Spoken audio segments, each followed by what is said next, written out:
Terima kasih atas pembacaan kitab suci Al-Quran tadi. Semoga yang membaca dan kita semua yang mendengarkan senantiasa mendapat pahala dari Allah Subhanahu wa Ta'ala. Amin. Untuk acara selanjutnya yaitu pembacaan sholawat Nabi, di sini akan dibawakan oleh Ibu Suyati. Kepada Ibu Suyati, waktu dan tempat saya persilahkan.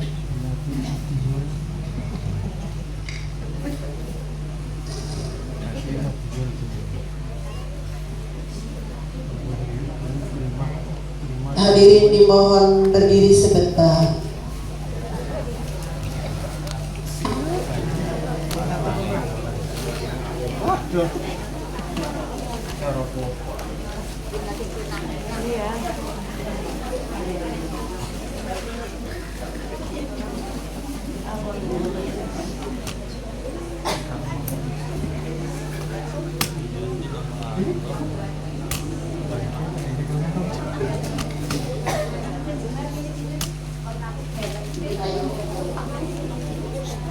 Wassalamualaikum warahmatullahi wabarakatuh. Allahumma sholli ala Muhammad.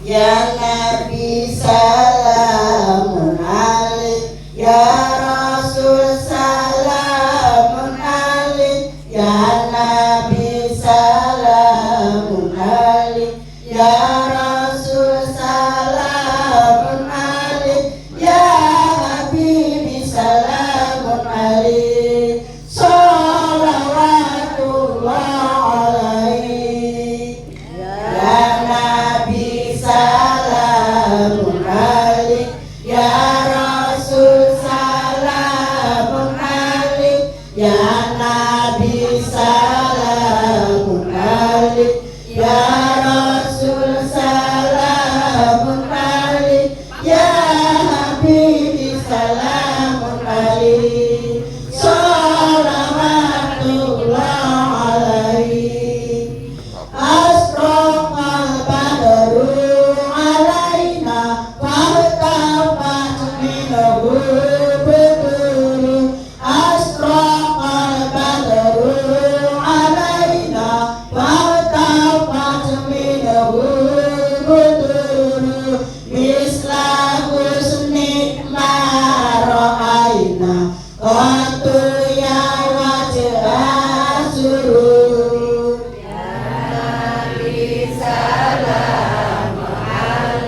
Ya Rasul salamun alaik, ya Nabi salamun alaik, ya Rasul salamun alaik, ya Habib salamun alaik, sholawatullah alaik. Anta samsun anta badarun anta nurun fawqa nuri. Anta samsun anta badarun anta nurun fawqa nuri. Anta isiru wa ghalib, anta misbahu sudur. Nabi salamun alaik, ya Rasul salamun alaik, ya Nabi salamun alaik, ya Rasul salamun alaik, ya Habib salamun alaik, sholawatullah alaik.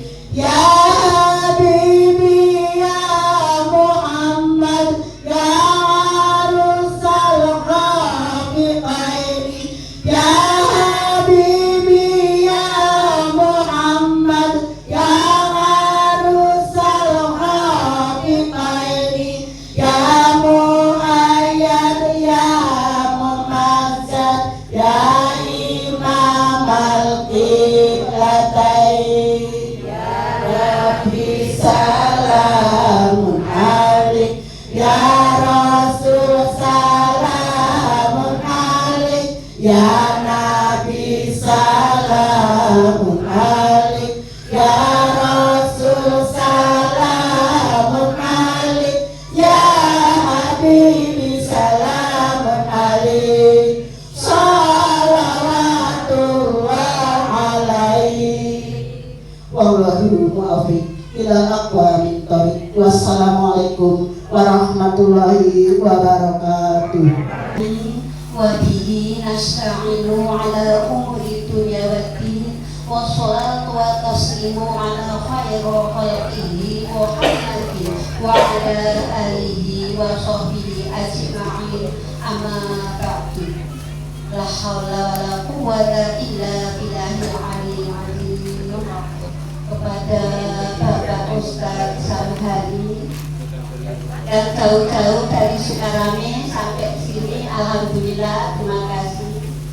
Dan untuk anak-anak santrinya, terima kasih juga, dan kepada Bapak Ustadz Amin Mustaqim yang saya hormati, kepada Bapak Ustadz Nurisman yang saya banggakan, dan kepada bapak-bapak sesepuh-sesepuh semuanya yang saya cintai dan saya sayangi, dan untuk ibu-ibu semua, anak-anakku, adik-adikku, dan cucu-cucuku semuanya yang saya cintai dan saya sayangi. Pada malam hari ini kita marilah bersama-sama bermunajat kepada Allah. Marilah kita selalu memanjatkan puja dan puji syukur kehadirat Allah Subhanahu wa Ta'ala yang selalu melimpahkan rahmat, taufik serta hidayah kepada kita semua, yang pada hari ini kita masih diberi kesempatan untuk bersilaturahmi atau bermuajah dengan keadaan sehat walafiat. Amin ya rabbal alamin. Tak lupa sholawat serta salam, marilah kita sambil angkutan kepada junjungan kita Kanjeng Nabi Muhammad Sallallahu Alaihi Wasallam yang selalu kita nanti-nantikan syafaatnya kelak di akhir zaman. Amin ya rabbal alamin. Dan tak lupa pula kepada ibu-ibu semuanya, bapak-bapak yang rasuki melangkahkan kakinya datang ke TPA kami ini yang sangat-sangat sederhana. Semoga langkah bapak-bapak ibu-ibu dari rumah ke sini diberi pahala dan mendapat ridho Allah Subhanahu wa Ta'ala di bulan yang mulia ini. Semoga kita semua mendapatkan ampunan atau maghfirah yang agung dari Allah Subhanahu wa Ta'ala. Dan saya tidak bisa mengucapkan yang lain-lain, cuma mengucapkan terima kasih atas kedatangannya. Semoga datangannya bapak-bapak ibu-ibu selalu mendapatkan ridho dari Allah dan mendapatkan hidayah dari Allah Subhanahu wa Ta'ala. Amin ya rabbal alamin. Inilah keadaannya, dengan yang sangat sederhana ini tidak bisa muluk-muluk gitu ya, dari apa adanya aja sederhana ini. Dengan adanya jadinya ini juga dengan bantuan ibu-ibu semuanya dan para ibu-ibu kami yang telah membantu kita terjadinya begini, dan bapak-bapak juga terima kasih. Semoga Allah membalas semua amal ibadahnya, dan saya terlebih dahulu minta maaf yang sebesar-besarnya apabila terdapat kesalahan maupun kekeliruan. Kepada Allah saya mohon ampun, dan kepada ibu-ibu, bapak-bapak, adik-adik semuanya minta maaf yang sebesar-besarnya. Akhir kata, billahi taufiq wal hidayah. Wassalamualaikum warahmatullahi wabarakatuh.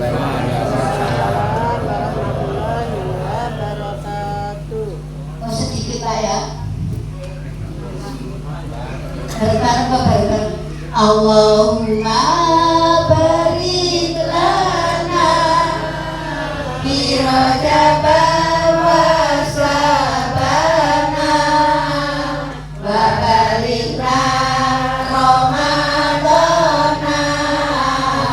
wa balighna Ramadana fituli Rajab Kanjeng Nabi Muhammad mapadalu kaya gila Allah paring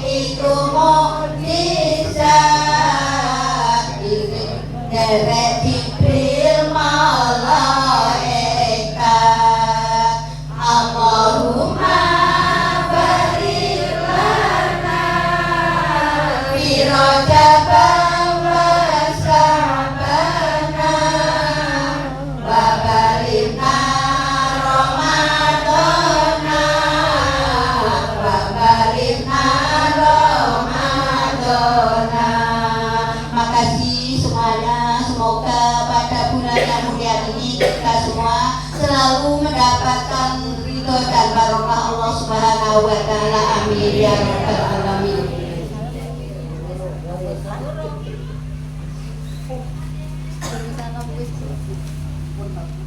Terima kasih saya sampaikan atas sambutan yang telah diberikan. Untuk acara yang selanjutnya yaitu penampilan ceramah atau dakwah pendek dari Pondok Pesantren Quran dan Dakwah Al-Karim Rashid Indonesia, yang mana di sini akan disampaikan oleh Ananda Dirga Lajuardi dan Gibran. Kepada Ananda berdua waktu dan tempat saya persilakan.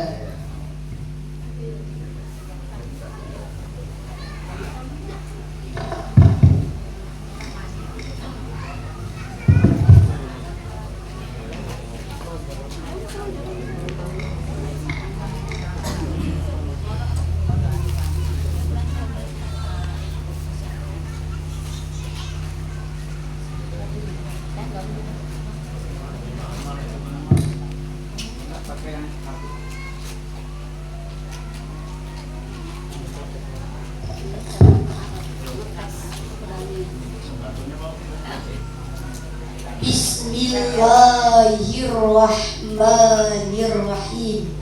Assalamualaikum warahmatullahi wabarakatuh. Waalaikumsalam warahmatullahi wabarakatuh. Alhamdulillahi wahda wassalatu wassalamu ala man la nabiyya wa la rasula ba'da wa ala alihi wa sahbihi wa man tabi'a bihuda illa yaumil qiyamah. Amma ba'du. Yang pertama dan yang paling utama, marilah kita panjatkan puji syukur kehadirat Allah Subhanahu wa taala. Sungguh tiada Tuhan selain Allah yang mampu menguasai seluruh alam ini. Salawat serta salam tak lupa kita limpahkan kepada Nabi Muhammad sallallahu alaihi wasallam. Semoga kita sebagai pengikutnya mendapatkan syafaat di hari kiamat kelak. Amin ya rabbal alamin. Hadirin rahimakumullah, tidak ada yang mampu menghitung nikmat yang Allah berikan kepada kita. Andaikan air laut menjadi tintanya, ranting-ranting pepohonan menjadi penanya, tidak akan cukup untuk menuliskan nikmat yang Allah berikan kepada kita. Maka setiap yang kita rasakan itu pemberian dari Allah yang wajib kita syukuri. Sebagai manusia yang beriman kepada Allah, dengan berdirinya kami di sini ingin menyampaikan ceramah yang berjudul bersyukur mendatangkan nikmat. Hadirin, Allah berfirman dalam Quran surah Ibrahim ayat 7 yang berbunyi, A'udzu billahi minasy syaithanir rajim. Bismillahirrahmanirrahim. Wa idh ta'azzana rabbukum la in syakartum la azidannakum wa la in kafartum inna azabi lasyadid. Dan ingatlah ketika Tuhanmu maklumkanmu, niscaya jika kamu bersyukur pasti akan kami tambahkan nikmat kepadamu, dan apabila kamu mengingkari nikmatku sesungguhnya azabku sangatlah pedih. Hadirin, dalam ayat ini Allah telah mengingatkan kepada kita untuk kita pandai bersyukur, Allah akan tambah nikmat kepada kita. Dan jika kita kufur dan tidak bersyukur, maka Allah akan mengazab, melaknat orang yang tidak bersyukur akan nikmat Allah. Teman-teman, rezeki yang kita dapatkan setiap hari itu datangnya dari Allah. Ustadz yang selalu mengajari kita, sayangilah mereka. Pelajaran yang kita dapatkan, tekunilah belajarnya. Teman kita sehari-hari, kasihlah mereka makanan yang kita makan setiap hari itu. Syukuri itu semua, maka Allah akan menyayangi kita semua. Betul hadirin? Namun jika yang Allah berikan kepada kita tidak kita syukuri, tidak kita terima dengan sepenuh hati, rizki yang datang kepada kita tidak kita pedulikan, maka tunggulah azab, siksaan, bahkan kemurkaan yang akan menghampiri kita. Padahal Rasulullah SAW telah bersabda, tidaklah Allah memberikan nikmat kepada seorang hambanya lalu ia mengatakan Alhamdulillah, melainkan apa yang dia berikan lebih baik daripada yang dia ambil. Hadis riwayat Ibnu Majah. Maka hendaklah kita bersyukur kepada Allah agar senantiasa ditambah nikmatnya oleh Allah Subhanahu wa Ta'ala, diberi rahmat dan kasih sayang Allah. Mungkin cukup sekian yang dapat kami sampaikan. Kurang lebihnya kami mohon maaf, kepada Allah kami mohon ampun. Nun wal qalami wa ma yasturun fastabiqul khairat man jada wa jada. Wassalamu alaikum warahmatullahi wabarakatuh. Waalaikumsalam warahmatullahi wabarakatuh. Sallallahu ala Muhammad, sallallahu alaihi wasallam. Angkat tangannya. Ya Nabi, salam alaika. Ya Rasul, salam alaika. Ya Habib, salam alaika.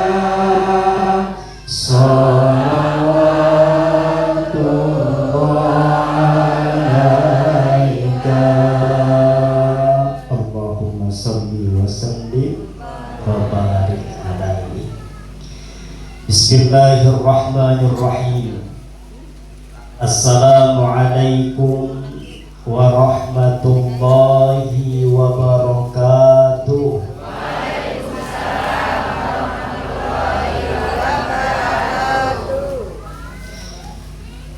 Alhamdulillahi rabbil alamin. Alhamdulillahilladzi asra bi'abdihi laylan minal masjidil harami ilal masjidil aqsa alladzi barakna hawlahu linuriyahu min ayatina innahu huwas sami'ul basir. Asyhadu an la ilaha illallah wahdahu la syarika lah, wa asyhadu anna Muhammadan abduhu wa rasuluhu wa la nabiyya wa la rasula ba'da. Allahumma salli wa sallim wa barik ala sayyidina Muhammadin sallallahu alaihi wasallam ibnu Abdillah wa ala alihi wa sahbihi wa man tabi'a ila yaumil qiyamah. Qalu subhanaka la ilma lana illa ma 'allamtana innaka antal alimul hakim. Amma ba'du. Yang sama-sama kita hormati dan kita muliakan, pada malam hari ini hadir tengah-tengah kita para guru-guru kita, para ustadz, para imam masjid, semua para tokoh-tokoh agama, tokoh adat, tokoh masyarakat yang hadir pada malam hari ini. Salam takzim dari saya. Mudah-mudahan perjumpaan kita pada malam hari ini senantiasa mendatangkan kebaikan dari Allah Subhanahu wa Ta'ala. Yang saya hormati dan yang saya takzimi juga, ini adalah ibu saya, nenek saya, pembina pengajian ibu-ibu Miftahul Jannah. Betul ya? Miftahul Jannah, Ibu Kamisa. Beliau ini Pak Ustadz semangatnya luar biasa. Satu yang saya motivasi dari beliau ini adalah orang yang semangat dalam menimba ilmu agama. Walaupun usia sudah tak muda lagi, tapi tak tahu malam, tak tahu subuh kapan ada pengajian dia datang. Itu yang semangatnya. Kadang-kadang badan kita nih sehat, badan kita kuat, tapi undangan pengajian tuh ya kan? Beliau ini Masya Allah, ada kajian kita di Korpri Sukarame, datang dia dari sini. Saya saja bayangkan dari sini ke Sukarame itu,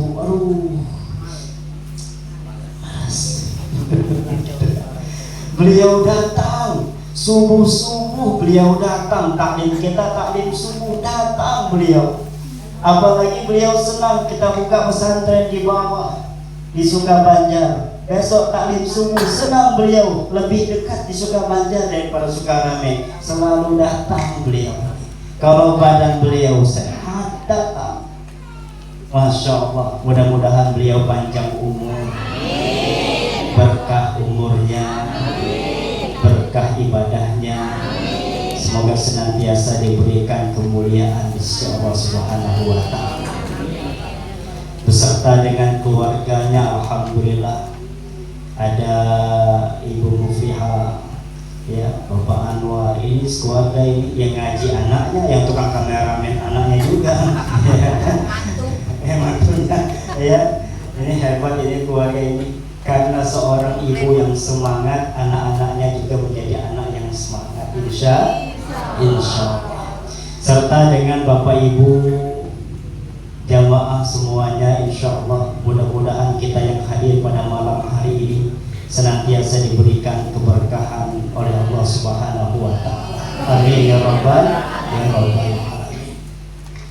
Setiap awal perjumpaan, kalimat yang paling baik itu adalah kalimat syukur kepada Allah. Alhamdulillah.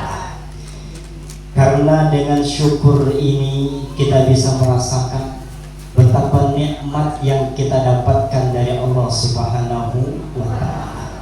Orang yang selalu bersyukur itu, Bapak Ibu, tidak ada keluh kesah dalam hatinya. Tidak ada yang memberatkan diri dalam hidupnya. Karena apapun yang Allah berikan dalam dirinya, selalu dia syukuri kepada Allah. Senang dia bersyukur, ketika susah dia pun bersabar kepada Allah. Maka ini ciri orang yang beriman. Orang yang beriman itu selalu apapun kondisinya senantiasa bersyukur atas kehendak Allah Subhanahu wa Ta'ala.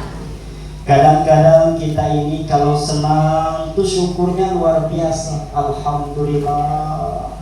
Tapi kalau lagi susah, uang gak ada, beras dah mau habis, lihat lagi ngerokok aja kerjaannya. Oh ya Allah, rasanya itu ya luar biasa. Tapi hamba Allah yang beriman, apapun kondisi yang dia rasakan, percaya dan yakin dalam hatinya kalau itu hanya datang dari Allah Subhanahu wa Ta'ala. Dan kalau itu datangnya dari Allah, maka dia harus sami'na wa ata'na, bersyukur dalam setiap keadaannya. Mudah-mudahan pada malam hari ini senantiasa kita menjadi hamba yang bersyukur kepada Allah Subhanahu wa ta'ala. Selanjutnya, sebuah perkumpulan itu akan menjadi berkah di hadapan Allah kalau perkumpulan itu dibacakan salawat di dalamnya. Maka tadi luar biasa, acara kita ada salawatnya, ditambah ibu pembina salawatan juga, ditambah kita mulai tadi di awal ceramah kita salawatan juga, bersalawat kepada baginda Nabi besar Muhammad sallallahu alaihi wasallam.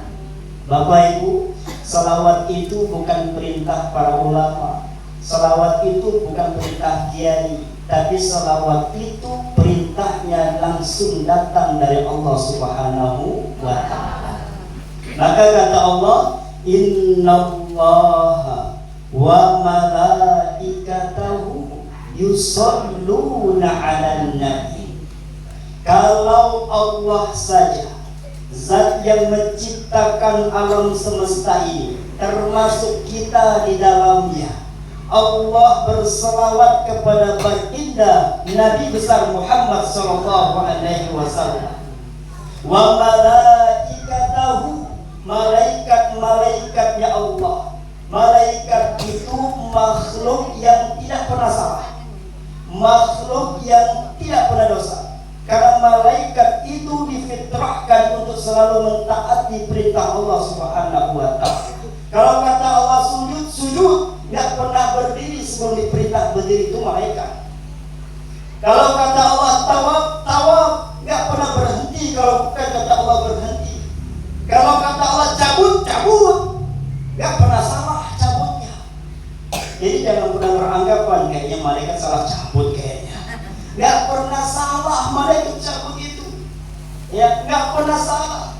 Kapanpun dan dimanapun kata Allah cabut, cabut. Itulah sifatnya malaikat, yang pernah salah. Malaikat juga makhluk yang tidak pernah salah, berselawat kepada Nabi. Maka Allah perintahkan langsung kepada kita, ya ayyuhalladzina amanu, wahai orang-orang yang beriman. Iman kepada siapa? Pertama, iman kepada Allah. Yang kedua, iman kepada Rasulullah sallallahu alaihi wasallam. Itulah yang kita baca setiap hari. Asyhadu an la ilaha illallah wa asyhadu anna Muhammadar Rasulullah. Iman kepada Allah dan Rasulnya, kata Allah, sallu. Pakai fi'lun amr, sallu, bersalawatlah engkau. Dalam Quran itu, kalau ada fi'lun amr di dalamnya, kaidahnya mengatakan al-aslu fil amri bil wujub. Ketika ada perintah dalam Quran, maka wajib bagi manusia untuk melaksanakannya. Maka kalau salawat ini kata Allah, sallu alaihi wa sallimu taslima, berselawat kita semuanya, maka salawat itu wajib datangnya dari Allah Subhanahu wa ta'ala. Salatullah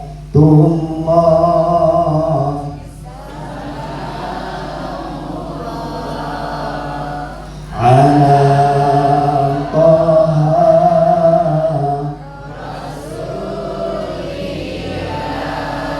Salatullah salamullah ala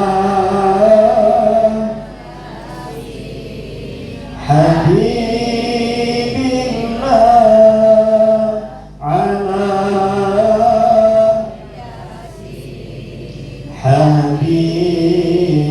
habibillah. Coba kita tes suara ibu dulu. Yang bapak-bapak diam. Kita lihat dulu suara emak-emak ini. Ya, ayo. Salatullah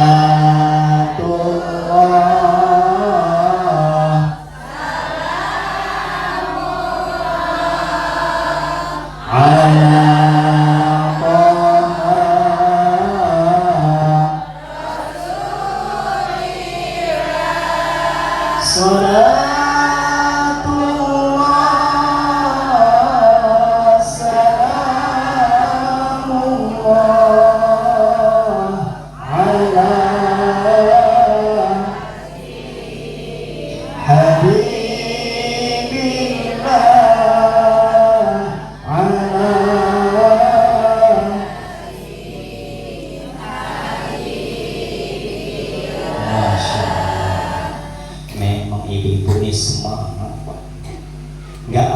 rasanya kalau cuma ibu-ibu aja yang kita suruh salawatin kan. Bapak-bapak suruh juga ya Bu ya. Oh, semangat betul ibu-ibunya kan. Nah, ya bapak-bapak di dalam di luar, ayo bareng-bareng kita salawat ya. Salatullah salamullah ala Rasulillah salatullah salamullah ala Yasin ala Yasin.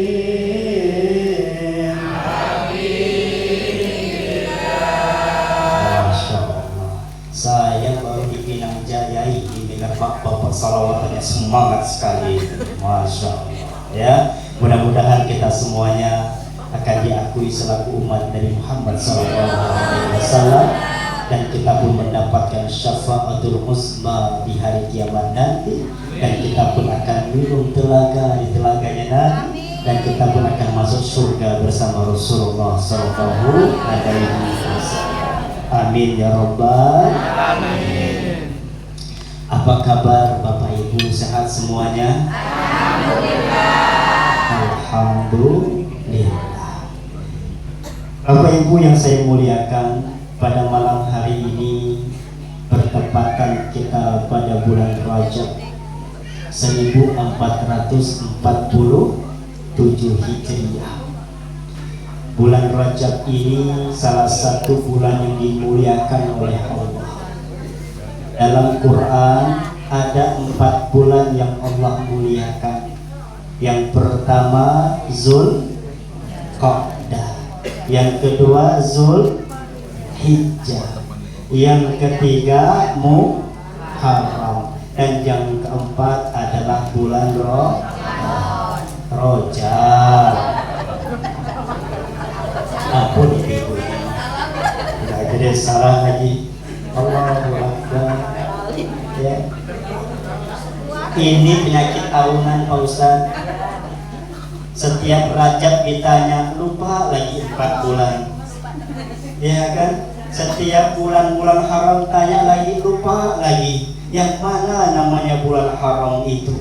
Ada 4 bulan haram itu, 3 bulan yang berdampingan, 1 bulan terpisah. Ya, 3 bulan tadi apa? Zulqa'dah itu bulan 11, Zulhijjah itu bulan 12 ya. Kemudian Muharram bulan keberapa? 1. Kemudian Rajab bulan keberapa? Hitung sendiri. Ya, Allahu Akbar. Ternyata Bapak Ibu, di bulan Rajab ini ada peristiwa yang sungguh luar biasa, dan peristiwa itu senantiasa kita peringati. Biasa orang lupa dengan bulan haram itu biasa ya. Orang itu lupa dengan bulan-bulan haram, bulan hijriah itu biasa. Kenapa? Karena hidup kita ini jarang menggunakan bulan-bulan hijriah. Kapan kita tanya, kapan Bu rewangnya? Tanggal 17 Februari. Ya kan? Kapan Bu lahirnya? Tanggal 20 Agustus. Ya kan? Coba saya tanya, ada nggak ibu-ibu yang tahu berapa tanggal lahir hijriahnya? Saya udah umur 60 tahun, susah nyarinya Ustaz, ke belakang lagi mundur kan? Allahu Akbar. Kita nggak tahu ujuk-ujuk bulan hijriah di tahunnya kita, tahu-tahu Isra Mi'raj, tahu-tahu Muludan, tahu-tahu puasa, tahu-tahu Lebaran. Cuma itu tahunya. Yang lainnya rembuk, nggak tahu. Ya. Pada 4 bulan haram ini Allah muliakan siapa siapa yang beribadah pada bulan mulia ini, maka Allah akan lipat gandakan amalnya di hadapan Allah Subhanahu wa Ta'ala. Saya kalau punya kesempatan masuk di bulan haram nggak diapa-apakan. Contoh begini, ada Bapak Lurah datang, wah, ya, kata Pak Lurah besok pagi datang ke rumah. Pak Lurah pengen bagi sembako. Jam berapa Pak Lurah? Jam 10 dimulai. Oh, ibu jam 7 udah ngecegrok di depan itu. Iya kan? Mau datang, mau yang paling awalan. Kenapa? Biar dapat, biar nggak ketinggalan. Dulu paling depan. Bila perlu berdesak-desakan. Oh, kemarin Pak Ustaz nggak di Lampung sini Jawa, saya baca cerita ada pemerintah bagikan 2 karung beras, 4 kilo minyak makan. Ada orang yang nggak dapat, Ustaz, yang nggak dapat bantuan itu. Siapa yang punya masalah? Pemerintahnya punya masalah, dibacok pemerintahnya itu. Allah kan itu. Kenapa? Hanya gara-gara 2 karung beras, 4 kilo minyak, berani bacok-bacokan. Nah, kita datang bulan haram, pahalanya berlimpah, diobrol pahala oleh Allah, enggak kita ambil rugi dong. Minyak 4 kilo bu, 2 minggu sudah habis. Betul kan? Iya. Tiap hari goreng ikan, tiap hari goreng telur, tiap hari goreng kerupuk, tiap hari goreng. Enggak sampai 2 minggu selesai. Beras 2 karung 20 kilo, paling cuma 15 hari, 2 minggu juga selesai juga. Orang di rumahnya rame, mana habis? Iya kan? Allahu Akbar. Itu hal yang kecil kita berani berdesak-desakan. Kenapa pahala yang begitu besar Allah berikan kita sia-sia saja? Maka ini bulan Rajab memang sudah mau habis Bapak Ibu. Enggak lama lagi bulan Rajab. Enggak lama lagi. Tapi enggak ada kata terlambat. Enggak ada kata terlambat. Mulai malam hari kita dekat kepada Allah Subhanahu wa Ta'ala. Ada satu peristiwa yang luar biasa yang kita kenal dengan Isra Mi'raj.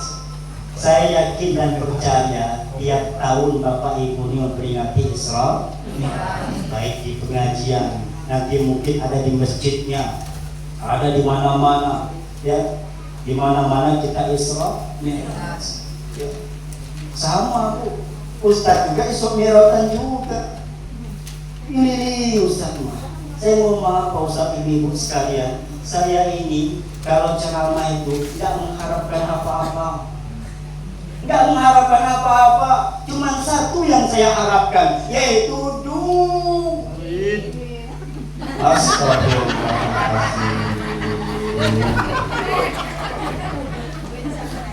yang saya harapkan doa.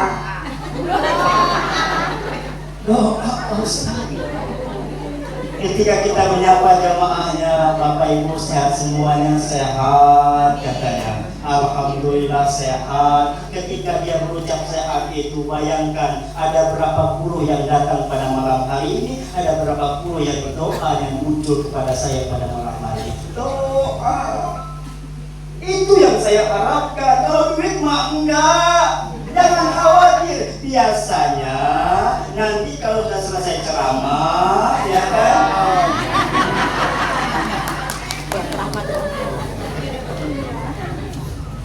saya mau nggak berharap. Biasanya, ya kan, saya mah tenang-tenang aja. Kalau udah selesai ceramah, turun dari panggung, biasanya pamit pulang. Itu Allah nggak akan disia-siakan. Pasti saya dapat ampunan.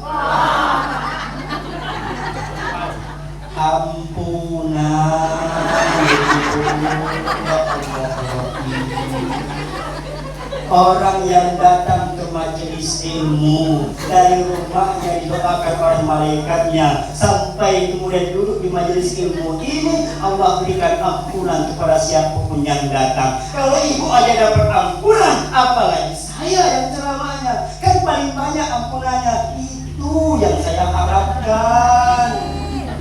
bukan ampun. Kalau ada mah nggak apa-apa.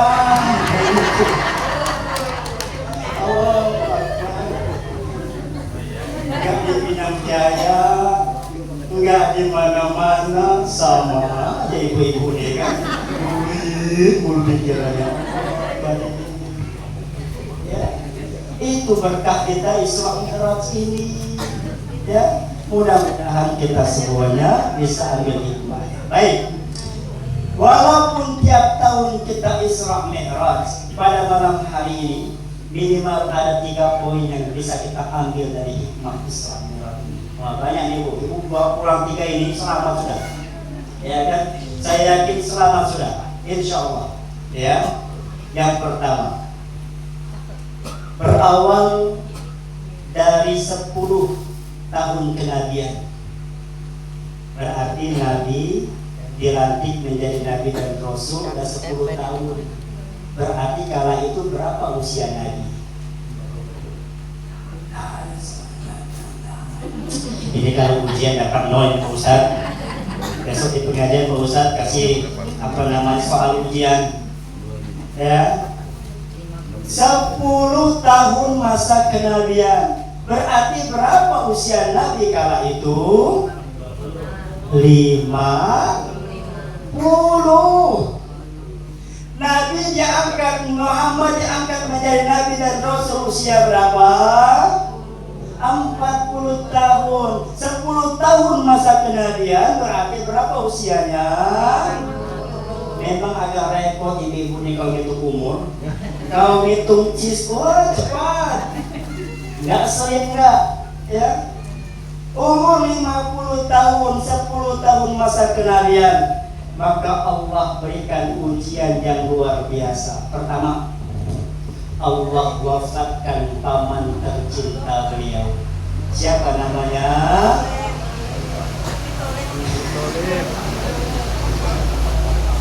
Baru ada iman sedikit. Ya. Siapa nama paman Nabi yang paling membela? Abu Thalib. Abu Thalib itu paman Nabi. Sama Abu Lahab juga paman Nabi. Tapi kok berbeda sekali. Abu Thalib itu paman yang pembela paling depan. Kalau Abu Lahab itu ya orang yang pengen mencelakakan Nabi paling depan. Sama-sama paman Nabi tapi beda. Ternyata Bapak Ibu, Abu Thalib dan Abu Lahab ini satu bapak beda ibu. Maka lihat, dalam sejarah kita membuktikan kesolihahan seorang ibu itu akan menentukan soleh dan solehahnya seorang anak. Woi, kata bapak ini yang cocok. Dengar rumah katanya kan? Solehahnya seorang ibu akan menentukan kesolehan seorang anaknya. Ya, memang dalam Quran itu banyak percakapan antara ayah dan anaknya. Bagaimana Nuh dengan Kan'an, bagaimana Ibrahim dengan Ismail, bagaimana Yusuf dengan keluarganya dengan ayahnya, bagaimana Maryam dengan Imran. Ya, orang-orang soleh banyak percakapan antara ayah dan anaknya. Ternyata ayah itu hanya menanamkan misi, menguatkan keimanan dan akidahnya dari anaknya. Tapi yang memberikan contoh yang terbaik itu adalah ibu. Ada seorang istri yang durhaka, tapi suaminya suami yang soleh sekali. Maka melahirkan anak, salah satu anaknya yang membangkang kepada Allah Subhanahu wa ta'ala. Itulah keluarganya Nabi Nuh alaihissalam. Nabi Nuhnya seorang nabi, solehnya jangan dipertanyakan. Tapi istrinya nggak ikut Nuh, nggak ikut Nabi Nuh, membangkang dengan perintah Allah. Maka anaknya, salah satu anak tertuanya namanya Kan'an, anak yang durhaka kepada orang tuanya, anak yang durhaka kepada Allah. Ya bunayya arkam ma'ana wa la takum ma'al kafirin. Air sudah naik. Nabi Nuh sibuk mencari anaknya. Mana anakku? Lihatkan anak lagi lari ke sana. Ya bunayya kam ma'ana, wahai anakku, kata Nabi Nuh, sini ikut bapak nak, naik ke atas perahu ikut bapak. Apa kata anaknya? Ya, wa qala sa'awi ila jabali ya'simuni minal ma'. Allah, kadang-kadang sedih hati kita mendengar ayat ini. Bagaimana perkataan membangkang seorang anak kepada orang tua. Apa kata-kata? Enggak bapak, bapak mau pergi-pergilah sana. Aku pengen lari ke atas gunung. Airnya akan sampai ke atas gunung, kata anaknya. Allah, sampai Allah matikan istri dan anaknya tenggelam dengan air bah. Itulah keluarga Nabi Nuh alaihissalam. Istrinya enggak solehah, tapi suaminya seorang suami yang soleh, anaknya tidak soleh. Ada yang kedua, ada istrinya atau ibunya solehahnya luar biasa, tapi bapaknya begitu laknatullah. Siapa dia? Nabi Musa alaihissalam. Nabi Musa itu ibu kandungnya adalah Yohanes yang melahirkan Nabi Musa. Ibu angkatnya adalah Asia. Asia itu istrinya Fir'aun. Asia seorang calon penghuni surga, Fir'aun laknatullah alaihi. Tapi ibu kandungnya Nabi Musa ini adalah perempuan yang solehah. Di mana kesolehannya? Allah pertaruhkan kesolehannya. Ketika selesai melahirkan Nabi Nuh alaihissalam, kata Allah, hanyutkan anakmu di sungai. Bayangkan seorang ibu yang mengandung anak dengan susah payah, dikejar-kejar tentara Fir'aun kala itu. Ketika selesai melahirkan, senang dan bahagia punya anak ya, yang bertumbuh besar ya, putih bersih ya, lucu sekali, tapi disuruh dibuang. Bagaimana perasaan seorang ibu anaknya untuk dibuang, disuruh dibuang oleh Allah Subhanahu wa taala. Tapi karena Yohanes ini perempuan yang solehah, apapun kata Allah dia laksanakan. Sami'na wa ata'na. Diberikan kota, dihanyutkan Musa kecil di sungai ini. Allah arahkan ke tempat pemandiannya Asia. Diambil kota itu oleh Asia, dibuka dalamnya seorang bayi laki-laki. Ternyata dibawalah ke istana. Tahu Fir'aun ada bayi laki-laki. Kata Fir'aun, bunuh. Kata Asia, jangan. Bunuh, kata Fir'aun. Jangan, kata Asia. Semua anak laki-laki di Mesir kala itu dibunuh. Lahir dibunuh, lahir laki-laki dibunuh. Bunuh enggak, kata Fir'aun. Kata Asia, jangan. Aku bunuh. Aku, kata Asia, sekali kau sentuh anak ini, berurusan kau dengan. Wah, berarti Bapak Ibu, wajarlah kita ini kalau kita ini kalah sama istri kita ini kan. Kita nggak sekejam Fir'aun. Fir'aun yang sekejam-kejam gitu juga, dengan istrinya kalah juga. Ayo udahlah, kata Fir'aun, ya kan. Jadi wajar Pak kalau kita ini ya, mau orang, mau bapak-bapak, mau sama, ustaz pun sama begitu Pak. Iya, kalau urusan dengan mak-mak ini sudah kelar kita urusannya. Ya kan? Fir'aun yang begitu gagah perkasa, pemimpin kala itu, gak ada rakyatnya yang berani dengan dia. Bunuh orang, bunuh, gak ada yang komplain. Tapi istrinya kalah Fir'aun. Akhirnya Bapak Ibu, Musa kecil nangis, gak punya makanan. Dipanggil ibu-ibu yang baru melahirkan anaknya yang dibunuh itu untuk menyusui Musa kecil kala itu. Datang satu nggak mau, datang dua nggak mau, datang tiga nggak mau, hampir habis ibu-ibu nggak ada yang mau, nangis meronta-ronta. Datang seorang ibu, coba kalau saya yang susukan. Lihat, ibu yang susukan itu adalah Yohanes, ibu kandungnya Nabi Musa alaihissalam. Begitu indahnya sekretariatnya Allah.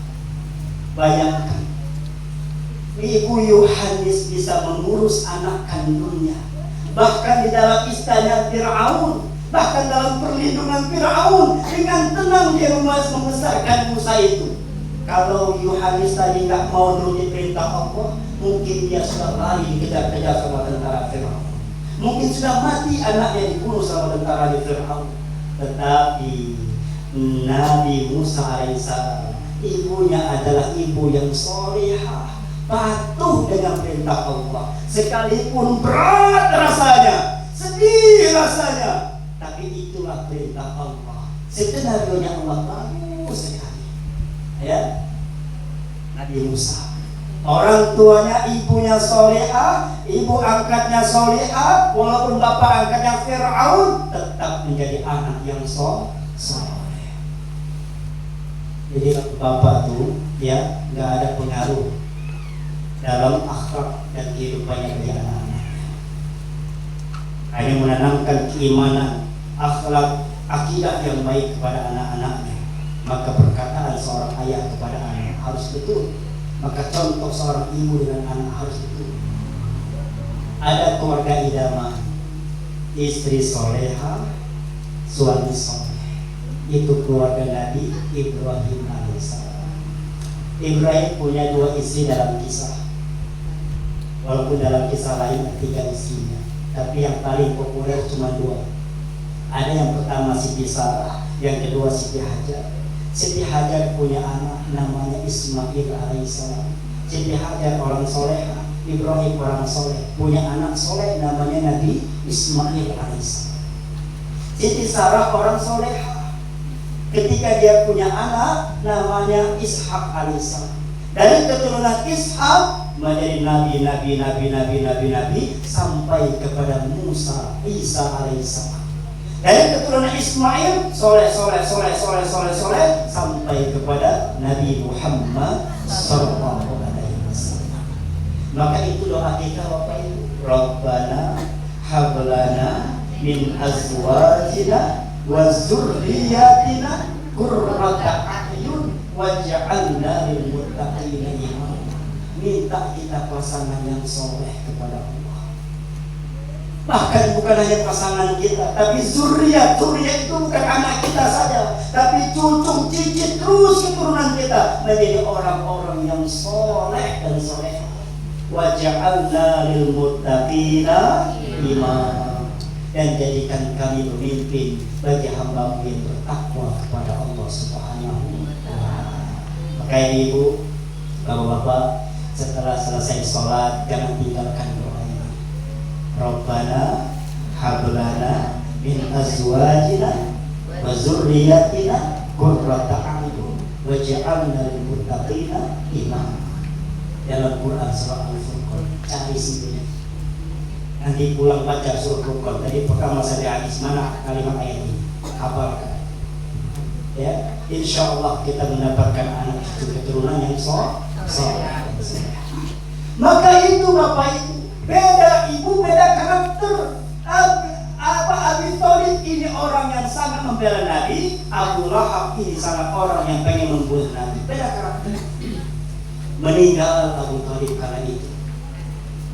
Kemudian yang kedua, menyusul pula istri baginda Nabi Muhammad sallallahu alaihi wasallam yang bernama Khadijatul Kubra. Ibu, Bu, ya. Ini Khadijah. Sayyidah Khadijah itu adalah cerminan seorang istri dalam rumah tangganya. Khadijah itu sebelum menikah dengan Nabi adalah perempuan yang terpandang di kota Mekah kali itu karena harta dan kekayaannya. Sumber kekayaan Khadijah ini 3 Bapak Ibu. Yang pertama, warisan dari bapaknya Khuwailid. Bapaknya saudagar kaya raya. Ketika meninggal bapaknya, Khadijah yang menguasai hartanya. Yang kedua, Khadijah pernah menikah dengan seseorang suami yang pertama. Suami yang pertama sama saudagar kaya raya. Ketika meninggal suami yang pertama, harta kekayaan suaminya pindah kepada Khadijah. Yang ketiga, menikah dengan suami yang kedua. Suami yang kedua lebih kaya daripada Khadijah kala itu. Maka meninggal suami yang kedua, harta kekayaannya sepenuhnya miliknya Sayyidah Khadijah. Maka begitu kaya Sayyidah Khadijah. Ya, kalau dikonvertkan, sepertiga kota Mekah itu adalah usahanya Khadijah sendiri. Ya. Tapi apa yang terjadi ketika dakwah bersama Nabi Muhammad, habis hartanya untuk dakwah Nabi. Itu Khadijah. Enggak sayang dengan hartanya, yang penting mendukung usaha suaminya. Ya, itu Khadijah. Bahkan kata Khadijah, "Ya Rasulullah, apalagi yang bisa aku berikan kepadamu? Andaikan nanti kalau aku mati, maka ambil tulang belulangku, maka jual kelebihan aku untuk membiayai dakwahmu ya Nabi." Itu Khadijah. Sampai tipis darah penghabisan dia ingin membantu Nabi. Yang kedua, Khadijah itu adalah seorang istri yang mampu menenangkan seorang suaminya. Nabi itu Bapak Ibu, kalau hatinya gelisah, hatinya penuh kelah kesuk, hatinya penuh dengan pertanyaan, hatinya tidak tenang, ketika dia pulang baru melihat wajahnya Khadijah, itu setengah dari kegelisahannya selesai. Itu hebatnya Khadijah itu. Ada Bapak yang begitu, pusing tempat bekerja, badan capek, kepala pusing, habis dimarahi atasan, di jalan macet capek, pas pulang ke rumah lihat istri tenang merasa. Ada yang begitu? Ada. Caranya bapak-bapak. Allahu Akbar. Khadijah itu Masya Allah. Nabi ketika dapat hinaan, cacian di luar sana, ketika dapat keluhan di luar sana, mendapatkan kekecewaan di luar sana, ketika dia masuk ke rumahnya, melihat wajah istri tercintanya Khadijah, maka selesai semua keluh kesah. Ya, Khadijah itu paling mampu untuk meredakan rasa keluh kesahnya Nabi. Ya, Masya Allah. Maka Nabi itu paling demen sekali Bapak Ibu. Ketika di luar ada orang yang dia andalkan, siapa pamannya. Siapa yang mengganggu Nabi, maka dia akan berurusan dengan pamannya. Ketika pulang ke rumah, ada yang bisa memotivasinya. Siapa istrinya? Dua orang yang sangat dicintai Nabi meninggal sekaligus pada tahun yang sama. Sedih luar biasa. Sedih luar biasa. Tak cukup sampai di situ Bapak Ibu ujian Nabi. Ya, ketika meninggal itu semakin kuat lagi cemoohan orang Mekah kepada Nabi. Wah, lihat tuh Muhammad tuh, nggak ada lagi pamannya, kita bebas sekarang. Nggak ada lagi istrinya, kita bebas sekarang. Makin terancam Nabi kala itu. Bahkan yang paling dahsyatnya lagi, keluarga Nabi kala itu diboikot oleh orang-orang kafir Mekah kala itu. Nabi nggak boleh beli, nggak boleh belanja dengan mereka itu. Dan kalau Nabi berjualan nggak boleh ada orang yang beli kepada Nabi. Kira-kira gimana Bapak Ibu? Hidup di lingkungan sini contohnya, semua orang memboikot kita. Kita datang ke warung, maaf Pak, nggak dijual untuk apa? Maaf Bu, nggak dijual untuk Ibu. Ya kan? Kita pengen jual, Bu, mau nggak Bu, ini saya motor saya jual, nggak sudi saya beli motor Ibu. Masya Allah, berat rasanya. Dengan rasa yang penuh dengan kesedihan itu Bapak Ibu, Nabi mendengar sebuah Bani Sakif. Bani Sakif itu katanya orangnya bagus-bagus, orangnya kaya-kaya, orangnya baik-baik. Nabi datang ke sana. Ternyata Bani Sakif itu salah satu keturunan yang terpandang di kota Taif. Maka datang Nabi ke kota Taif dengan jalan kaki. Berapa jarak kota Mekah ke kota Taif? Itu kurang lebih 100 km. Mana nih Pak? 100 km Pak. Ya, jauh perjalanannya. Jalan kaki ya 100 km. Bandar Lampung Kota Bumi 85 km kurang lebih. Ya kan? Mungkin Bandar Lampung sampai Makapura mungkin Pak. Kurang lebih lah. Jalan kaki nanti. Ya, 1 bulan di Kota Taif. Dari rumah ke rumah, dari kelompok ke kelompok. Ternyata orang Taif pun sama. Tidak ada satupun orang yang menerima dakwahnya dari Muhammad SAW. Kalau di Mekah Nabi mendapatkan omongan, mendapatkan hinaan, cacian, ternyata di Taif lebih parah lagi. Nabi mendapatkan lemparan-lemparan batu oleh orang-orang Taif. Maka Nabi berdoa, ya Allah, kata Nabi, hebatnya Nabi begini. Kalau ada tempat yang lebih jauh daripada Taif ini, yang harus aku datangi dan aku mendapatkan perlakuan yang sama dengan orang Taif ini, akan aku datangi ya Allah. Aku gak takut, aku gak gentar. Yang penting jangan sampai kau marah kepadaku ya Allah. Itu Nabi luar biasa. Ketika Nabi berteduh, datang sosok malaikat namanya Malakul Jibal, malaikat gunung. Apa kata malaikat itu Bapak? Ya Rasulullah, aku sedih melihat engkau seperti ini. Kalau ada darah yang menetes sampai dengan ke tanah itu, maka aku akan turunkan gunung yang besar di Taif ini, akan aku timpahkan kepada mereka biar mereka rata dengan tanah. Apa dilakukan Nabi? Nabi tahan darah di kakinya, dielap dengan kainnya, jangan sampai menetes di atas bumi agar mereka tiba dan marah dengan orang baik.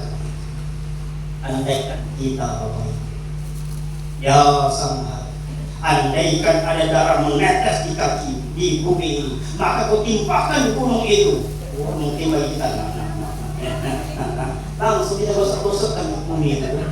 Ya kan? Nabi enggak, Nabi itu hatinya lembut, bahkan didoakan oleh Nabi, ya Allah, aku berdoa kepadamu, turunkan keturunan dari orang-orang Taif ini yang akan beriman kepadamu dan jadikan kota Taif ini menjadi kota yang subur di kemudian hari nanti.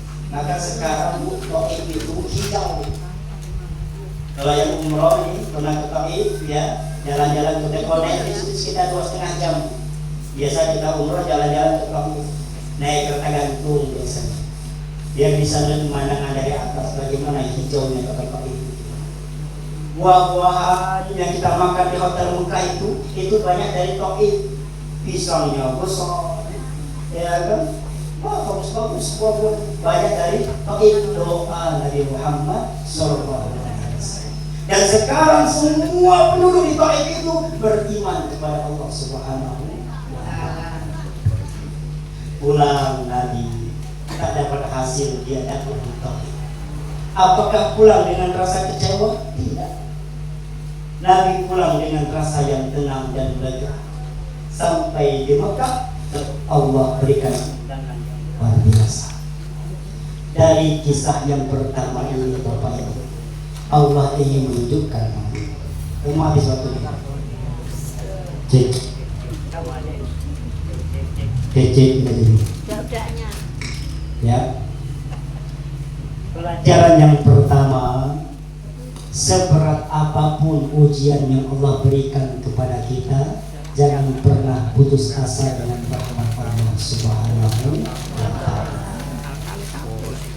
Kalau kita punya masalah Bapak Ibu, jangan cerita dengan tetangga, jangan cerita dengan besti, apalagi cerita di sosmed.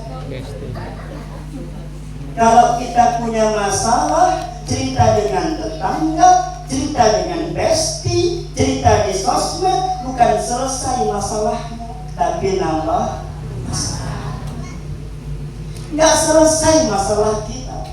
Tapi kalau kita punya masalah, kepada siapa tempat kita mengadu?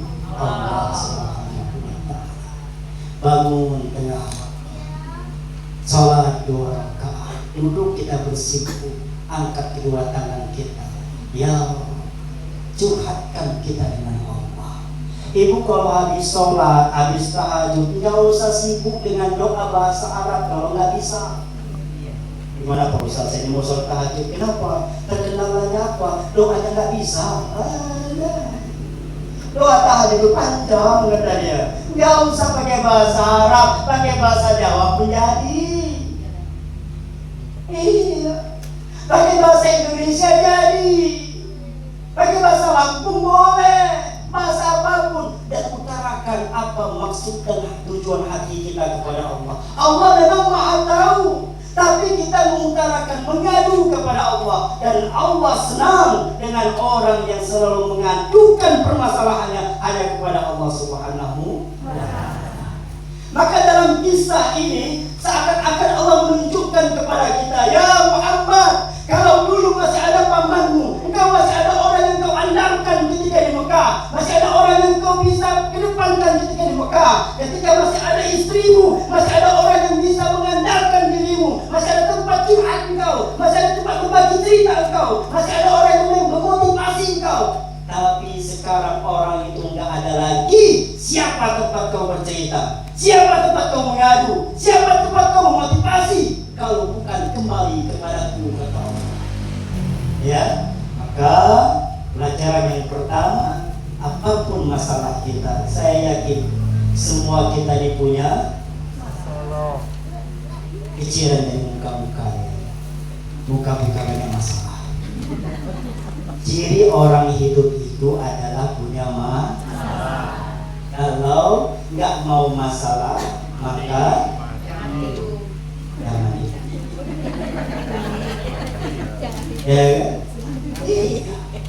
kita hidup nih Bapak Ibu, nggak punya kerjaan, masalah. Udah punya kerjaan, masih masalah.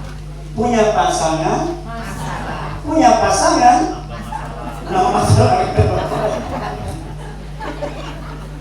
Punya nggak punya anak, masalah. Punya anak, nggak punya harta, punya harta. Apa yang nggak masalah dalam dunia? Tempatnya masalah. Maka setiap masalah itu serahkan semua kepada Allah Subhanahu wa ta'ala. Pelajaran yang kedua, yakni tawakal kepada Allah Subhanahu wa ta'ala. Kuatkan iman kita, kuatkan akidah kita. Ya, setelah kita tawakal kepada Allah, yakin dan percaya nggak ada satupun makhluk yang bisa menyelesaikan masalahnya melainkan Allah, maka Allah sucikan hatinya. Maka Bapak Ibu, penyakit hati itu adalah penyakit yang sangat amat berat. Nggak ada orang yang sakit jantung masuk neraka matinya, nggak tentu. Nggak ada orang ketika stroke, sakit stroke mati masuk neraka, pasti nggak tentu. Nggak ada orang ya yang sakit rematik, yang sakit apa mati langsung masuk neraka, nggak tentu. Tapi kalau ada orang yang hatinya sakit, iri, dengki, ya kan, rasa apa, ya, penyakit hati, ya, sombong, angkuh, ya, kalau dia mati masuk neraka.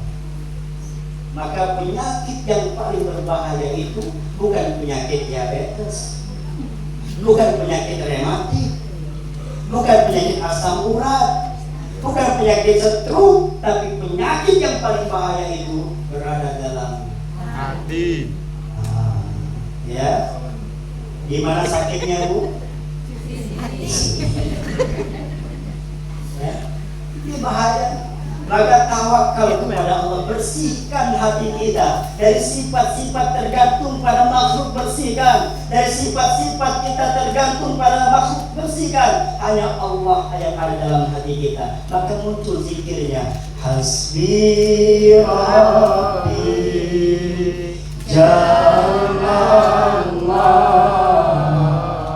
ma fi qalbi ghairullah. Masya Allah, zikirkan tiap hari, Hasbi Hasbi Rabbi Jallallah, cukuplah Allah sebagai penolong kita.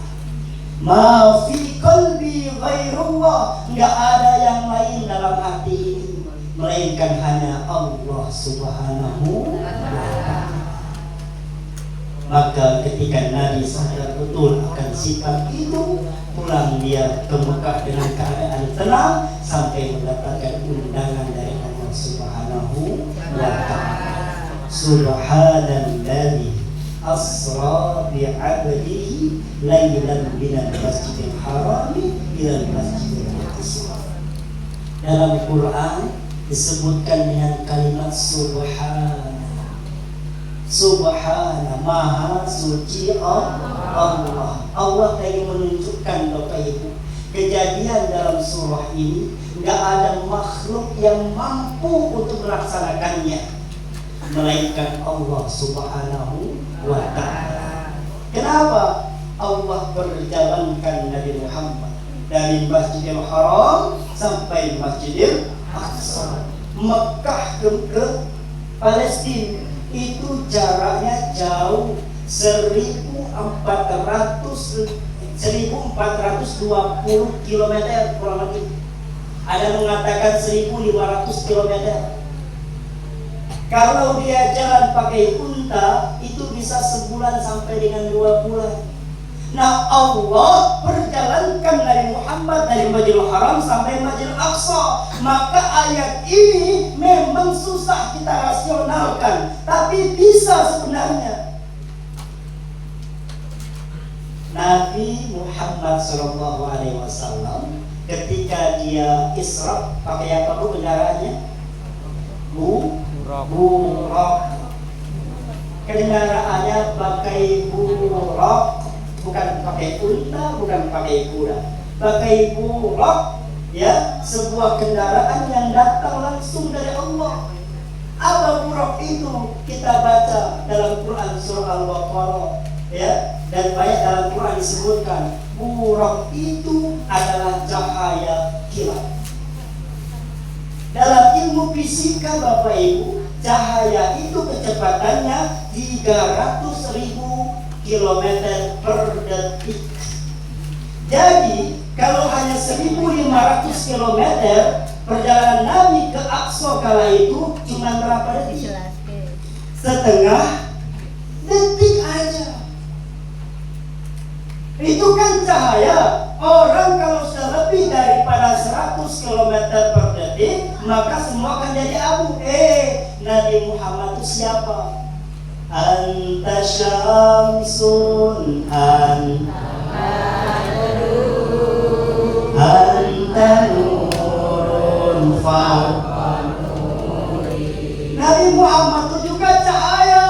Maka cahaya dengan cahaya ketika melesat dari Masjidil Haram sampai Masjidil Aqsa enggak sampai 1 detik dengan kecepatan cahaya, maka mereka sampai di Masjidil Aqsa. Itu kekuasaan Allah. Kekuasaan Allah memang enggak masuk akal di manusia, tapi Allah yang berkehendak kun fayakun. Enggak ada yang mustahil bagi Allah. Sampai kemudian dimi'rajkan oleh Allah Subhanahu wa ta'ala, naik ke atas langit. Ada beberapa kejadian yang Rasul alami. Yang pertama, ketika Nabi naik ke atas langit, ada bau yang begitu harum sekali. Nanya Nabi dengan malaikat Jibril, ya Rasulullah, ya malaikat Jibril, ini bau apa kok wangi sekali rasanya? Apa kata Jibril? Ini berasal dari sebuah makam, kuburan seorang perempuan. Kenapa kok bisa wangi sampai ke langit kuburannya? Apa amalannya? Perempuan ini, kata Jibril, hidup di masa Fir'aun kala itu. Dan perempuan ini adalah orang yang beriman kepada Allah, mengikuti agamanya Nabi Musa alaihissalam. Setiap dia menyisir rambutnya, maka dia membacakan Bismillah. Setiap dia menyisir rambutnya, dia mengucapkan Subhanallah. Ketika dia menyisir rambutnya, dia mengucapkan Alhamdulillah. Bertasbih kepada Allah. Setiap adab anti didengar dengar sama pengawalnya Fir'aun, dilaporkan dengan Fir'aun, dibawa dia dengan keluarganya. Betul kau beragama Nabi Musa? Ya. Tinggalkan tidak? Tidak. Dibuatkan kuali besar, ada air yang mendidih dalamnya, dicemplungkan suaminya ke dalam kuali.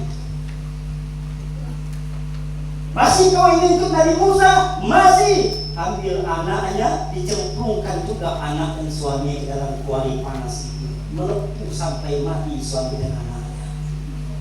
Yang terakhir dia diangkat. Kau masih mau ikut apa keluar? Masih mau ikut, dimasukkan pula dia, mati satu keluarga. Orang yang bertahankan agama dan keyakinannya, kuburannya harum sampai. Maka perempuan yang menjaga diri, harkat martabatnya, yang menjaga auratnya, gak mau terbuka walaupun sedikit pun, maka orang ini akan dijaga oleh Allah Subhanahu wa Ta'ala. Insya Allah. Harum sekali. Kuburannya di bumi, bahkan itu dari ribuan tahun, tapi wanginya tetap harum di atas bumi. Itu luar biasa. Yang kedua, jalan lagi, ada yang memanggil Muhammad, Muhammad. Tapi Nabi gak noleh, lanjut ke atas sampai di berikutnya nanya Nabi, tadi siapa ya Jibril? Tadi yang manggil engkau itu adalah nenek-nenek tua, umurnya sudah ribuan tahun. Bayangkan kayak mana bentuknya nenek-nenek sudah ribuan tahun. Jalan udah gak bisa, bergerak udah gak bisa, untung-untung masih hidup kala itu. Tapi ya Muhammad, kata Jibril, nenek-nenek ini umurnya ribuan tahun, tapi dandanannya menor. Tahu ibu dandan menor?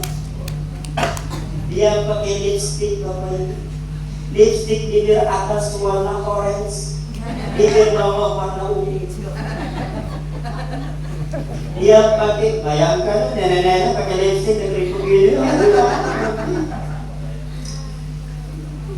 Lipstiknya belah-belah. Ya. Dia pakai blush on. Blush onnya pun gitu. Satu warna merah, satu warna hijau. Dia pakai bedak. Bedaknya nggak kira-kira putih mukanya dengan bedaknya. Dia pakai shadow. Shadow. Ya. Pakai shadow. Ya. Satu warna hitam, satu warna coklat. Dia pakai eyeliner panjang sampai ke rambut. Dia pakai alis, alisnya di bawah, pensilnya di atas. Siapa yang pernah gitu?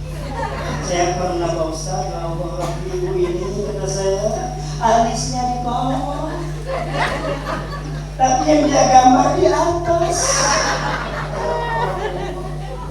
Ada yang begitu. Menor dandanannya. Apa itu maknanya? Kata Jibril, itulah makna dunia. Dunia ini sudah tua, tapi casingnya yang bagus, seakan-akan dia itu dengan kenikmatan. Maka orang yang mati-matian ngejar dunia sama dengan dia mati-matian ngejar nenek tua itu. Kalau kita dapat nenek tua bisa apa? Mandi dimandiin, makan disuapin, buang air dicebokin, kan gitu kan? Usahakan. Nah itu orang yang selalu mengejar dunia. Tiap hari dunia, capek yang didapatkan, kaya enggak? Maka jangan kejar dunia ini, biasa saja. Berikhtiar harus, kerja harus, tapi jangan muluk-muluk. Syukuri rezeki yang Allah berikan dengan kita. Ambil yang halal, tinggalkan yang haram. Gitu kan? Itu nenek. Maka Nabi gak mau melihatnya, terus fokus Nabi ke atas sampai kemudian bertemu dengan Allah, mendapatkan solusi yang paling baik, yaitu sholat. Yang terakhir Bapak Ibu, sholat itu bukan sekedar kewajiban kita dengan Allah. Ternyata sholat itu adalah solusi dari Allah untuk kita. Maka lihat Bu di kalimat azan itu, hayya 'alas shalah. Apa artinya? Mari kita sholat. Kalimat berikutnya hayya 'alal falah. Apa artinya? Mari kita menuju kemenangan. Disebutkan dalam kalimat falahun. Kalau orang namanya muflihun atau ibu muflihah namanya, nah itu ya. Orang yang muflihun itu Bapak Ibu ini mendapatkan kebahagiaan batiniah dan mendapatkan kebahagiaan zahiriah. Itu falahun namanya. Mendapatkan kemenangan yang hakiki, menang di dunia, menang di akhirat, itu falahun namanya. Ada orang bahagia, ya, orang bahagia hidupnya tapi hatinya nggak bahagia. Ada orang yang hatinya bahagia, tenang betul hatinya, tapi uangnya nggak ada. Ya kan? Nah ini falahun ini ibaratkan orang yang hatinya senang, badannya sehat, duitnya banyak, tuh falahun. Maka kalau ingin solusi yang datang dari Allah, Allah undang kita. Enggak sekali Bapak Ibu, 5 kali sehari semalam kita diundang itu. Undangan datang dari Allah. Mungkin yang azan, mungkin Pak Ustadz kita, mungkin orang sini yang azan. Allahu Akbar. Dia yang azan, tapi hakikatnya itu panggilan datang dari Allah Subhanahu wa Ta'ala. Kata Allah, siapa tadi yang punya masalah dengan keluarganya, siapa yang punya masalah dengan ekonominya, siapa yang punya masalah dengan tetangganya, siapa yang punya masalah dalam hidupnya, nih datang kepadaku, hayya 'alas shalah, maka aku akan berikan hayya 'alal falah. Maka Bapak Ibu, doa masuk masjid itu ada doa khususnya, bukan assalamualaikum. Ini masuk masjid, assalamualaikum, masuk rumah, assalamualaikum. Masuk masjid, kita datang ke masjid, ya. Bagi seorang laki-laki wajib. Apa kata Rasulullah? Ya kan? Ada seorang laki-laki yang menyempurnakan wudunya di rumah. Tuh bapak-bapak, sunnahnya wudu di rumah. Kali musola di masjid ada tempat wudu Pak Ustaz, airnya banyak, itu untuk orang datang. Orang lewat pengen sholat di masjid kita, siapkan air. Kalau kita orang sini dekat dengan masjid, wudunya di rumah. Kenapa? Setiap langkahan kaki kita datang ke masjid itu, langkahan kaki kanannya akan meningkatkan derajat dirinya, termasuk derajat istri dan anak-anaknya. Setiap langkahan kaki dirinya akan menghapuskan dosanya, dosa dirinya, termasuk dosa istri dan dosa anak-anaknya. Wih, enak betul kata ibu-ibu nih kan? Ya, ada orang yang bisa menghapuskan dosa kita. Siapa? Suami ibu masing-masing. Ya, sampai di masjid kita membaca doa. Apa doanya? Allahumma ftahli abwaba rahmatik. Ya Allah, bukakan kepadaku ya Allah. Iftahli abwaba, pintu-pintu, berbagai macam pintu. Abwabun jamak, pintu, banyak pintu. Dengan rahmat Allah Subhanahu wa Ta'ala. Maka seberapa banyak masalah kita dalam dunia ini, selesaikan di rumah Allah Subhanahu wa Ta'ala. Sholat. Maka hikmah yang ketiga, sholat itu bukan hanya sekedar kewajiban rutinitas kita, tapi itu merupakan solusi yang terbaik yang datang dari Allah Subhanahu wa Ta'ala. Mudah-mudahan malam hari ini kita bisa menguatkan hati kita, kuatkan keimanan kita, kuatkan akidah kita, kuatkan ketawakalan kita kepada Allah Subhanahu wa Ta'ala. Yakin dan percaya jadikan sholat ini sebagai solusi kita kepada Allah Subhanahu wa Ta'ala. Ini bulan Isra Mi'raj, bulan Rajab, bulan solusi. Maka sebelum hadis Rajab ini Bapak Ibu doa dengan ya Rabb, selesaikan masalahku pada saat ini. Apapun masalah kita, saya yakin masing-masing masalah kita ini, maka doakan dengan Allah. Minta setelah selesai Rajab ini, selesai juga masalah kita dalam dunia ini. Insya Allah. Itu saja mungkin Bapak Ibu yang dapat saya sampaikan. Satu jam insya Allah. Mudah-mudahan kita semua mendapatkan keberkahan dari Allah dan kita mendapatkan istiqomah dari Allah Subhanahu wa Ta'ala. Mohon maaf kepada Bapak Ibu, Pak Ustadz, kalau kata-kata saya yang salah dan keliru, mudah-mudahan kita semua diampuni Allah Subhanahu wa taala. Wallahul muwaffiq ila aqwamit thoriq. Wassalamualaikum warahmatullahi wabarakatuh.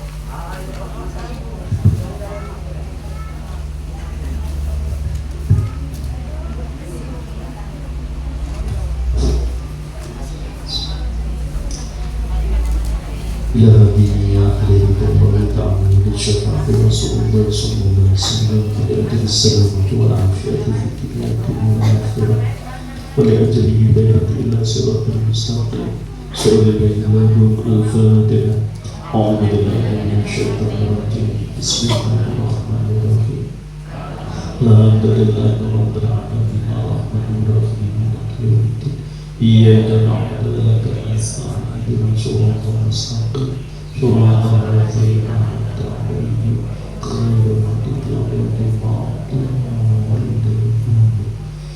أعوذ بالله من الشيطان الرجيم بسم الله الرحمن الرحيم اللهم صل وسلم على سيدنا محمد في الأولين والآخرين وسلم على كل صحابة رسول الله أجمعين. بسم الله الرحمن الرحيم الحمد لله رب العالمين حمد الناعمين حمد الشاكرين حمد يوافي نعمك في مزيده يا ربنا لك الحمد كما ينبغي لك وعدل سلطانك. اللهم صل على سيدنا محمد صلاة تنجينا بها من جميع الأهوال والآفات وتقضي لنا بها من جميع الحاجات وتقضي لنا بها من جميع الحاجات وتقضي لنا بها من جميع الحاجات وتطهرنا بها من جميع السيئات وترفعنا بها من أعلى الدرجات وتبلغنا بأقصى الغايات من جميع الخيرات في الحياة وبعد الممات. اللهم إنا نسألك علما نافعا كثيرا وعملا متقبلا ورزقا حلالا طيبا واسعا وإلى خير قريبنا وأمن شريبتنا وقضي حوائجنا في الدين والدنيا والآخرة.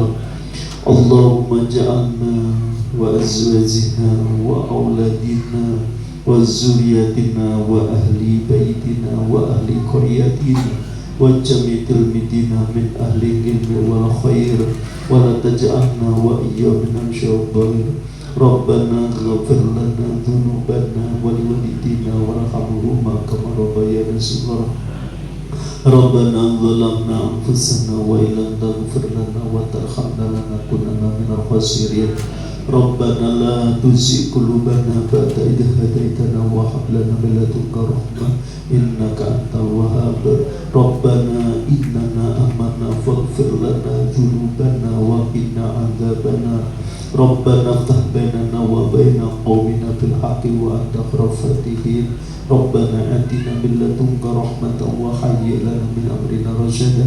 ربنا آتنا في الدنيا حسنة وفي الآخرة حسنة وقنا عذاب النار.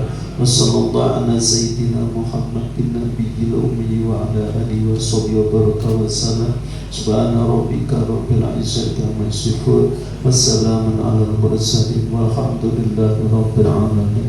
الفاتحة. أعوذ بالله من الشيطان الرجيم بسم الله الرحمن الرحيم الحمد لله رب العالمين الرحمن الرحيم مالك يوم الدين إياك نعبد وإياك نستعين اهدنا الصراط المستقيم صراط الذين أنعمت عليهم غير المغضوب عليهم ولا الضالين. آمين آمين آمين يا الله يا مجيب السائل استجب لنا آمين استجب لنا آمين استجب آمين. دعوة فيها سبحانكم وتوفيق سلام وآخر دعوانا الحمد لله رب العالمين. تقبل الله منا ومنكم وتقبل الكريم.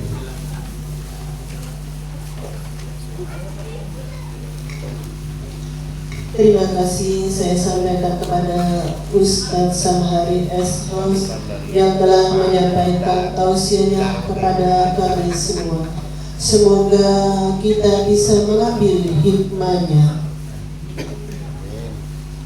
Alhamdulillahirrabbilalamin. Acara demi acara sudah selesai. Semoga acara kita dari awal hingga akhir tadi senantiasa diterima oleh Allah Subhanahu wa Ta'ala. Dan acara yang terakhir yaitu penutup. Sebelum acara ini saya tutup, di sini saya selaku pembawa acara, apabila ada salah kata kepada Allah saya mohon ampun, dan kepada Bapak dan Ibu semuanya saya minta maaf yang sebesar-besarnya.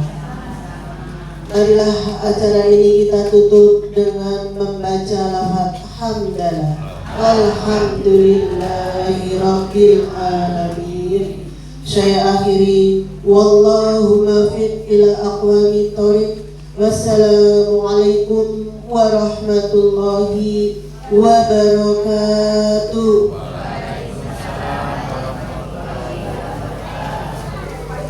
Untuk bapak-bapak semuanya, saya mohon jangan beranjak dulu karena kami